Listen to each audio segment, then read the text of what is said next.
Assalamualaikum warahmatullahi wabarakatuh. Di sini kami dari kelompok 3 IKM 4A akan menjelaskan tentang konsep kependudukan dalam Islam. Berikut ini nama anggota kelompok 3. Ardia Melia Rizky Arifadani, Faradita Dwiatu Zahro, Evi Rahmatul Laili, Nur Kartika Dewi Arumhanani Tias, Intan Nur Aini, Firda Khairunisa Naharyani, Remit Pramureta Syah Putri, Ahmad Alfi Alfikri, Zahra Oktavia Misbah, Putri Mutiara Haryadi, dan Naufal Yoga Widiandoko. Selanjutnya akan dijelaskan oleh teman saya. Baik, untuk pembahasan yang pertama mengenai konsep kependudukan. Pada subbab yang pertama, yaitu konsep kependudukan secara umum. Ilmu yang berkutat pada permasalahan kependudukan kerap disebut dengan demografi. Demografi berasal dari bahasa Latin yaitu demos yang berarti penduduk dan grapein yang berarti menulis, sehingga secara harfiah demografi dapat diartikan sebagai tulisan tentang kependudukan. Penduduk adalah warga negara Indonesia dan orang asing yang bertempat tinggal di Indonesia. Pertumbuhan penduduk sendiri merupakan perubahan jumlah penduduk, baik pertambahan maupun penurunannya. Pertumbuhan penduduk di suatu wilayah dipengaruhi oleh besarnya kelahiran, kematian, migrasi masuk, dan migrasi keluar. Penduduk akan bertambah jumlahnya apabila terdapat bayi yang lahir dan penduduk yang datang, dan akan berkurang jumlahnya apabila terdapat penduduk yang mati dan penduduk yang keluar wilayah tersebut. Ada beberapa komponen dalam demografi yang perlu diperhatikan, antara lain kelahiran, kematian, perpindahan, mobilitas sosial, pernikahan, dan jenis kelamin. Kemudian yang kedua yaitu piramida penduduk. Piramida penduduk dapat digunakan untuk mengetahui pengetahuan komposisi penduduk berdasarkan usia dan jenis kelamin. Piramida penduduk merupakan suatu grafik mengenai susunan penduduk berdasarkan usia pada saat tertentu yang berbentuk piramida. Piramida penduduk bisa dikatakan sebagai dua buah diagram batang, di mana satu sisi menunjukkan jumlah penduduk perempuan dan sisi lainnya adalah jumlah penduduk laki-laki, di mana kedua diagram tersebut berada pada interval usia penduduk 5 tahunan. Di dalam piramida penduduk, biasanya penduduk perempuan berada di sisi sebelah kanan dan penduduk laki-laki berada di sisi sebelah kiri. Selain itu, di dalam piramida penduduk juga terdapat sumbu X atau horizontal dan sumbu Y atau vertikal. Sumbu horizontal menggambarkan jumlah penduduk dalam skala tertentu, sedangkan sumbu vertikal berupa usia penduduk dari 0 hingga 65 tahun. Yang mana ini lebih dengan interval 1 atau 5 tahun. Bentuk piramida penduduk yang berbeda di tiap-tiap negara, namun tetap patokan dasarnya ada 3 bentuk, yaitu piramida limas, yang kedua piramida granat, dan yang ketiga piramida batu nisan. Kemudian subbab yang ketiga yaitu konsep kependudukan dalam Islam. Dalam Islam terdapat aspek-aspek yang berkaitan dengan kependudukan, yang sejatinya telah diatur dalam Al-Quran dan hadis. Aspek-aspek tersebut diantaranya pernikahan, kontrasepsi, perceraian, dan aborsi. Kemudian pembahasan dari keempat konsep kependudukan ini akan dijelaskan oleh teman saya. Sekarang saya akan membahas mengenai aspek kependudukan dalam Islam, yaitu pernikahan. Kata pernikahan sendiri itu berasal dari bahasa Arab, yaitu an-nikah, yang memiliki beberapa makna. Menurut bahasa, kata nikah berarti berkumpul, bersatu, dan berhubungan. Pernikahan sendiri dapat diartikan sebagai proses bersatunya dua manusia dalam ikatan perkawinan, yang mana akan menghasilkan mereka dalam melakukan hubungan seksual. Lebih jauh, 4 mazhab fikih memiliki definisi masing-masing mengenai pernikahan. Di antaranya, Yang pertama, Imam Maliki menyebutkan bahwa pernikahan adalah sebuah akad yang menjadikan hubungan seorang perempuan yang bukan mahram, budak dan majusi menjadi halal dengan sigok. Lalu Imam Hanafi menyebutkan bahwa pernikahan berarti seseorang memperoleh hak untuk melakukan hubungan seksual dengan seorang perempuan, dan perempuan yang dimaksud adalah seseorang yang hukumnya tidak ada halangan sesuai syar'i untuk dinikahi. Lalu Imam Syafi'i menyebutkan bahwa pernikahan adalah akad yang membolehkan hubungan seksual dengan lafaz nikah, tazwij, atau lafaz lain dengan makna serupa. Lalu terakhir Imam Hambali menyebutkan bahwa pernikahan merupakan proses terjadinya akad perkawinan. Nantinya akan memperoleh suatu pengakuan dalam lafaz nikah maupun kata lain yang memiliki sinonim.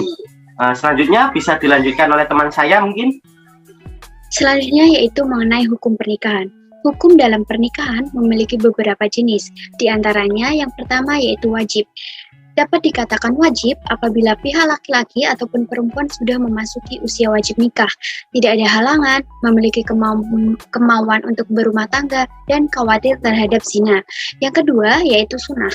Menurut pendapat para ulama, sunnah adalah kondisi di mana seseorang memiliki kemauan dan kemampuan untuk menikah, namun belum juga melaksanakannya. Ketiga yaitu haram.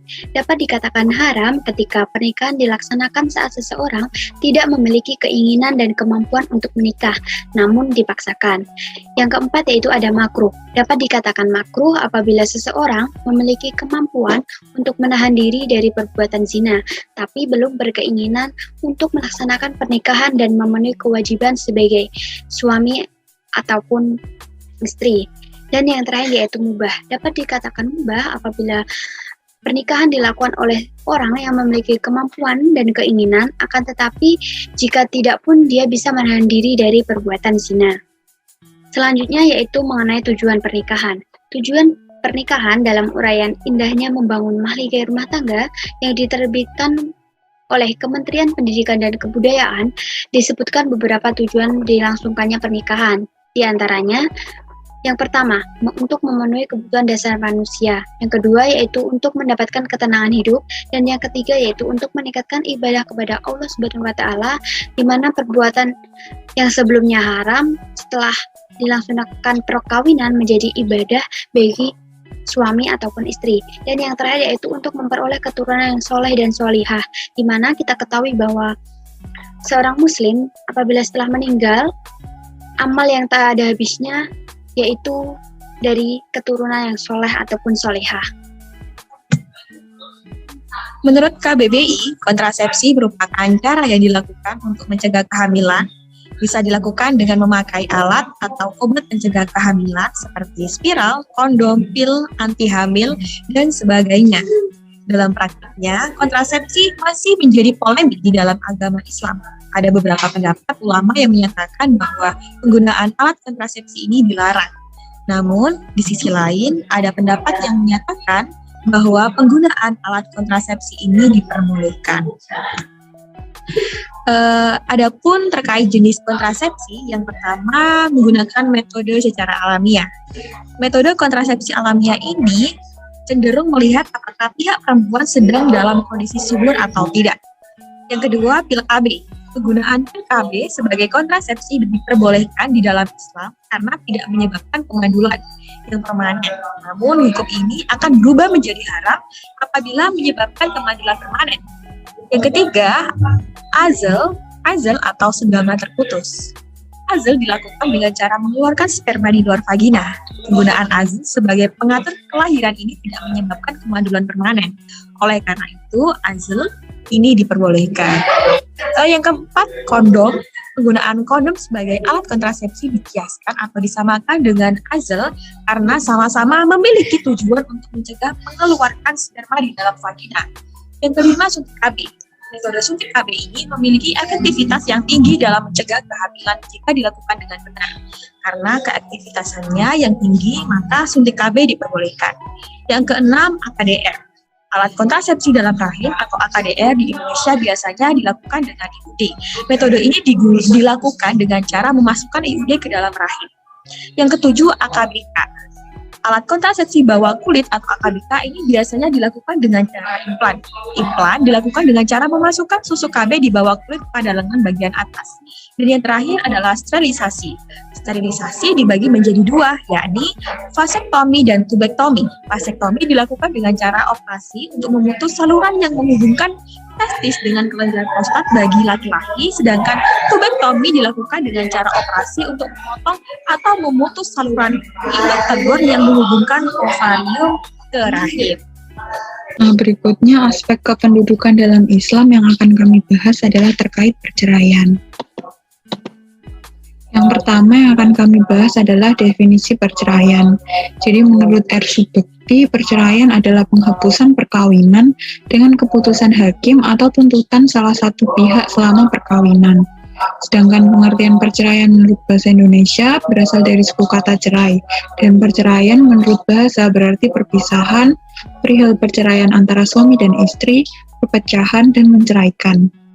Di Indonesia, perceraian diatur dalam Undang-Undang Nomor 1 Tahun 1974 tentang Perkawinan dan Peraturan Pemerintah Nomor 9 Tahun 1975 tentang Pelaksanaan Undang-Undang Nomor 1 Tahun 1974.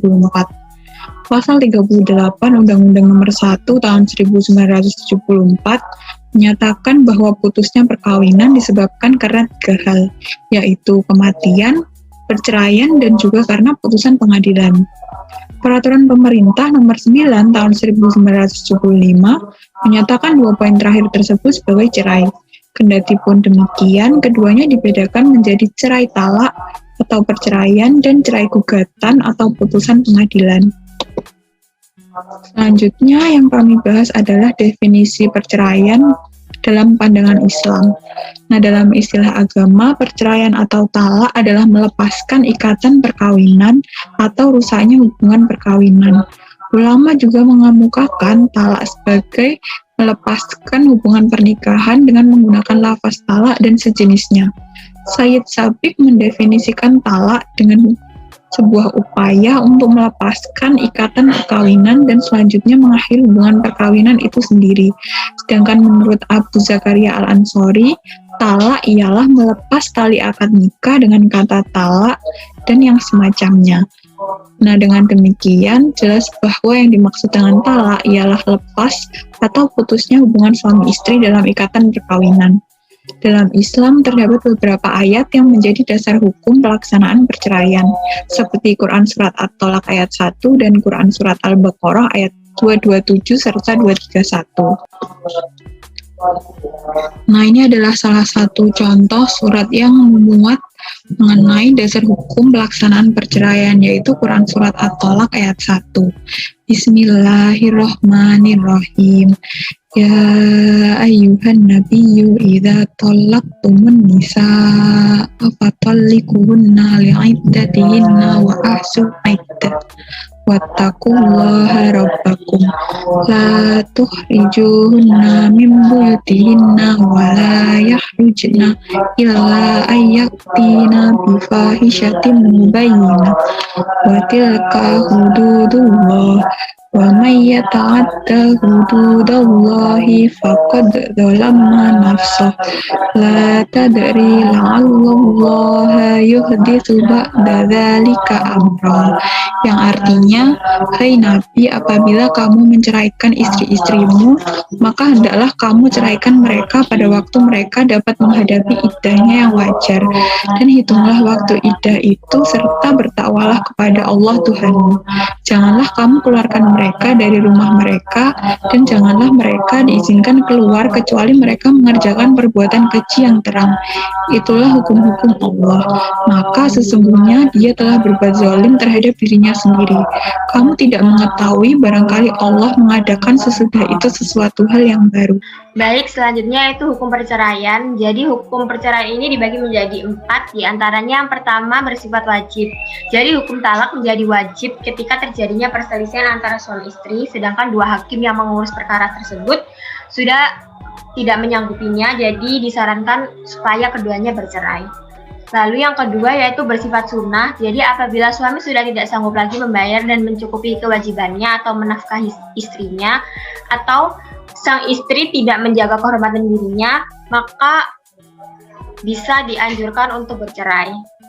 Lalu yang ketiga yaitu bersifat haram atau bid'ah, di mana ada dua keadaan yang menyebabkan talak menjadi haram hukumnya, yaitu yang pertama menjatuhkan talak saat istri dalam keadaan haid dan menjatuhkan talak sewaktu suci yang telah dicampurnya dalam waktu suci itu. Lalu yang keempat yaitu bersifat makruh, di mana ini tuh merupakan hukum asal yang telah disebutkan sebelumnya, yaitu perbuatan halal yang dibenci oleh Allah Subhanahu wa Ta'ala. Selanjutnya ada bentuk-bentuk perceraian. Jadi ada beberapa bentuk perceraian menurut hukum Islam, yaitu yang pertama adalah talak, di mana talak merupakan perceraian antara suami istri atas kehendak suami, dan talak ini merupakan bentuk perceraian yang paling umum terjadi di Indonesia. Jadi, adapun talak itu terbagi menjadi 3 jenis, yaitu talak raj'i, yang kedua talak bain kecil atau talak bain sugro, dan yang ketiga yaitu talak bain besar atau kubro. Lalu yang kedua yaitu taklik, di mana taklik ini merupakan talak yang digantungkan terjadinya terhadap suatu peristiwa tersebut sesuai dengan perjanjian. Lalu yang ketiga yaitu ada talak huluk atau mubaroah, di mana ini salah satu bentuk perceraian atas dasar persetujuan kedua belah pihak dan merupakan keistimewaan dalam Islam. Lalu yang keempat yaitu fasak, di mana fasak ini suatu bentuk perceraian karena sang suami merasa tertipu karena tidak mengetahui sebelum perkawinan bahwa istrinya yang telah dinikahinya itu memiliki celah. Jadi sang suami berhak menalak istrinya karena merasa tertipu atas hal tersebut. Lalu selanjutnya yaitu ilak, di mana ini merupakan suatu bentuk perceraian yang berarti suami bersumpah bahwa tidak akan mencampuri istrinya lagi dan tidak mentalak atau menceraikan istrinya. Jadi ini seakan-akan menggantungkan istrinya dan bisa membuat istrinya menderita. Selanjutnya yaitu zihar, atau di mana jika seorang suami bersumpah bahwa istrinya itu sama dengan punggung ibunya. Jadi ini merupakan ungkapan khusus di mana berarti dia tidak akan mencampuri urusan istrinya lagi karena istrinya diibaratkan sama seperti ibunya. Lalu selanjutnya yaitu li'an. Li'an ini merupakan sumpah laknat, di mana sumpah ini di dalamnya terdapat pernyataan tersedia menerima laknat Tuhan. Hal ini dapat terjadi apabila suami menuduh istri berbuat zina, padahal tidak memiliki saksi kecuali dirinya sendiri. Jadi dalam keadaan ini, suami bisa dikenai hukum menuduh zina tanpa saksi yang cukup. Lalu yang terakhir yaitu perceraian karena kematian. Jadi putusnya perkawinan dapat pula disebabkan karena kematian suami maupun istri. Jadi dengan kematian salah satu pihak, maka pihak yang lain berhak mendapatkan harta waris atas harta peninggalan yang meninggal. Seperti itu.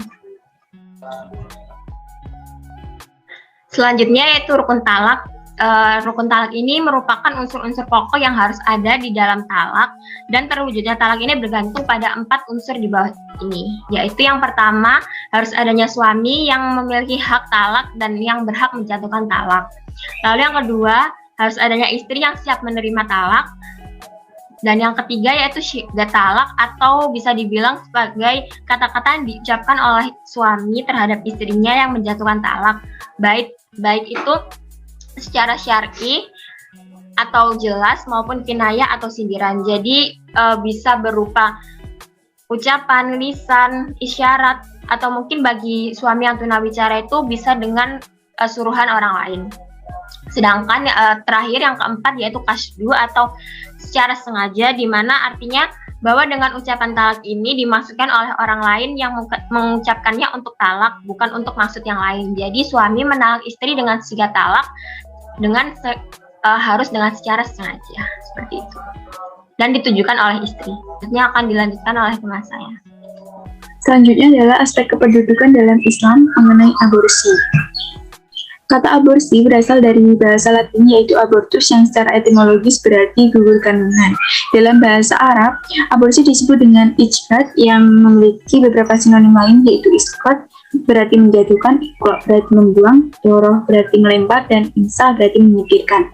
Abortus atau aborsi merupakan kondisi berakhirnya kehamilan oleh sebab akibat tertentu sebelum janin mencapai berat 500 gram atau saat umur kehamilan kurang dari 20-22 minggu. Abortus seringkali ditandai dengan terjadinya pendarahan pada wanita hamil. Terdapat dua macam aborsi menurut Fatmawati tahun 2016, yaitu yang pertama abortus spontaneus atau aborsi spontan, yaitu aborsi yang tidak disengaja atau terjadi dengan sendirinya atau alamiah.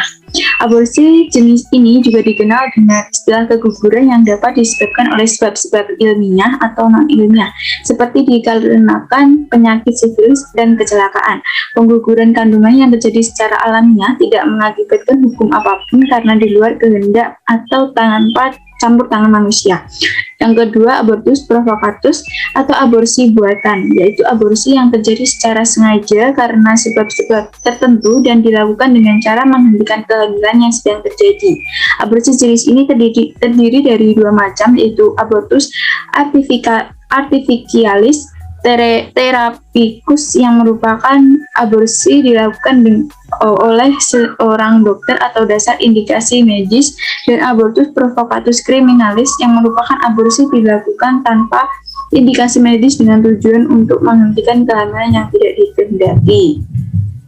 Selanjutnya akan dijelaskan oleh teman saya. Baik, yang selanjutnya saya akan menjelaskan mengenai risiko aborsi. Jadi, aborsi memiliki risiko yang tinggi terhadap kesehatan dan keselamatan seorang wanita, terlebih lagi jika dilakukan secara ilegal dan tanpa tindakan medis yang sesuai. Menurut Saifullah tahun 2011, terdapat dua risiko yang dapat terjadi akibat aborsi yang dilakukan secara ilegal dan tidak aman, yaitu yang pertama, risiko kesehatan dan keselamatan secara fisik. Risiko yang dapat dialami oleh ibu hamil saat dan setelah melakukan aborsi terhadap dirinya berupa kematian mendadak karena pendarahan hebat, kematian mendadak karena pembiusan yang gagal, kematian secara lambat akibat infeksi serius pada dinding alat kelamin, rahim yang robek, kerusakan leher rahim, kanker payudara, kanker indung telur, dan sebagainya. Yang kedua yaitu resiko gangguan psikologis atau kejiwaan. Aborsi tidak hanya memiliki resiko tinggi dari segi kesehatan dan keselamatan, tetapi juga memiliki dampak terhadap mental atau kejiwaan wanita. Kondisi ini disebut sebagai post-abortion syndrome atau sindrom pasca aborsi. Beberapa gejala yang terjadi pada kondisi ini adalah kehilangan harga diri sebesar 82%, teriak histeris 51%, mimpi buruk berkali-kali mengenai bayi 63%, ingin melakukan bunuh diri 28%, mulai menggunakan obat-obat terlarang, dan tidak dapat menikmati hubungan seksual. Baik, yang selanjutnya ini terdapat pandangan Islam terhadap aborsi. Jadi, Islam merupakan agama yang menjunjung tinggi kesucian dalam proses kehidupan. Islam juga memberikan landasan hukum yang jelas bahwa kehidupan manusia itu merupakan hal yang suci, sehingga harus dipelihara dan tidak boleh diakhiri kehidupan seorang manusia kecuali dilakukan dengan alasan suatu sebab yang benar, seperti dalam eksekusi hukuman mati atau dalam perang. Dalam hal aborsi, para fuqaha mazhab memiliki pendapat dalam menanggapi kasus aborsi yang dilakukan sebelum dan sesudah ruh atau nyawa ditiupkan. Jika aborsi dilakukan setelah ditiupkannya ruh atau setelah 120 hari kehamilan, maka semua ahli fikih sepakat bahwa hukumnya adalah haram dan berdosa secara agama. Hal ini berbeda apabila aborsi yang terjadi adalah aborsi spontan atau alamiah, karena hal tersebut di luar kehendak dan kuasa manusia serta merupakan hal yang terjadi karena seizin Allah SWT. Aborsi juga diperbolehkan untuk dilakukan apabila dalam keadaan darurat yang mengharuskan untuk dilakukan tindak aborsi guna menyelamatkan nyawa ibu. Selanjutnya, terdapat beberapa pandangan dari ahli fikih terkait aborsi yang dilakukan sebelum ditiupkannya ruh atau sebelum 120 hari kehamilan. Yang pertama, terdapat pandangan dari mazhab Syafi'i yang memperbolehkan dengan alasan sebelum usia kehamilan janin belum berbentuk manusia atau belum ditiupkan ruhnya. Yang kedua, ada pandangan mazhab Hanafi yang menyatakan bahwa aborsi yang dilakukan sebelum terjadinya penyalaan hukumnya itu makruh, boleh tetapi dibenci, terlebih lagi apabila tidak terdapat alasan yang jelas dalam melakukannya. Karena itu lebih baik aborsi itu ditinggalkan. Alasan yang dapat digunakan dalam melakukan aborsi adalah harus berkaitan dengan kemaslahatan, baik untuk ibu maupun janin yang dikandungnya. Dan yang terakhir, ada pandangan mazhab Maliki dan Imam Al-Ghazali yang menyatakan bahwa aborsi itu mutlak diharamkan meskipun belum terjadi pemberian nyawa.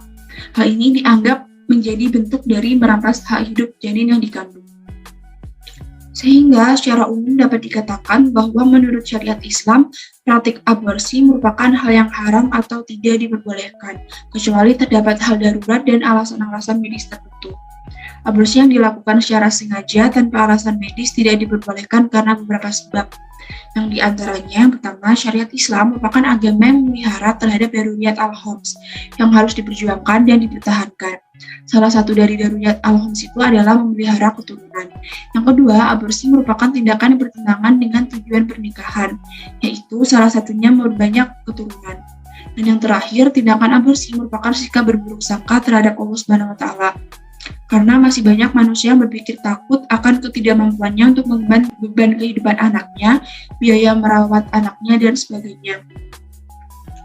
Padahal hal ini tidak sesuai dengan firman Allah dalam surat Al-Isra ayat 31, yang dalam tafsir Abu Yasar dijelaskan bahwa, dan apabila kalian telah mengetahui bahwa rezeki itu di tangan Allah, maka janganlah kalian, wahai manusia, membunuh anak-anak kalian lantaran rasa takut terhadap kemiskinan. Karena sesungguhnya dialah Allah yang maha pemberi rizki bagi hamba-hambanya. Dia memberi rizki kepada anak-anak sebagaimana memberi rizki kepada orang tua. Sesungguhnya membunuh anak-anak merupakan perbuatan dosa yang besar. Oke, selanjutnya adalah kesimpulan dan saran. Di sini kami memiliki dua inti kesimpulan, yaitu bahwa pernikahan, kontrasepsi, perceraian, dan aborsi termasuk dalam aspek kependudukan yang dapat meningkatkan jumlah penduduk, terutama aspek pernikahan. Kemudian yang kedua, tingginya jumlah penduduk di suatu negara dapat membawa dampak yang signifikan bagi kelangsungan hidup suatu bangsa dan dapat menyebabkan masalah kependudukan seperti angka kemiskinan yang tinggi, angka putus sekolah, dan tingkat kriminalitas. Oleh karena itu, kami memberikan saran perlu adanya pengurangan pertumbuhan penduduk, caranya dengan mengikuti program keluarga berencana atau KB. Kemudian selain itu, perlu menciptakan lapangan pekerjaan yang luas. Dalam Islam, pendidikan menempati posisi yang tinggi. Pada ayat yang diturunkan kepada Nabi Muhammad SAW yang memerintahkan seluruh umat Islam untuk membaca, yaitu dalam surat Al-Alaq. Maka dari itu, pemerintah perlu memberikan beasiswa serta menyediakan fasilitas-fasilitas penunjang pendidikan kepada anak-anak yang putus sekolah. Berikut ini daftar pustaka yang kami gunakan untuk menyusun materi tersebut.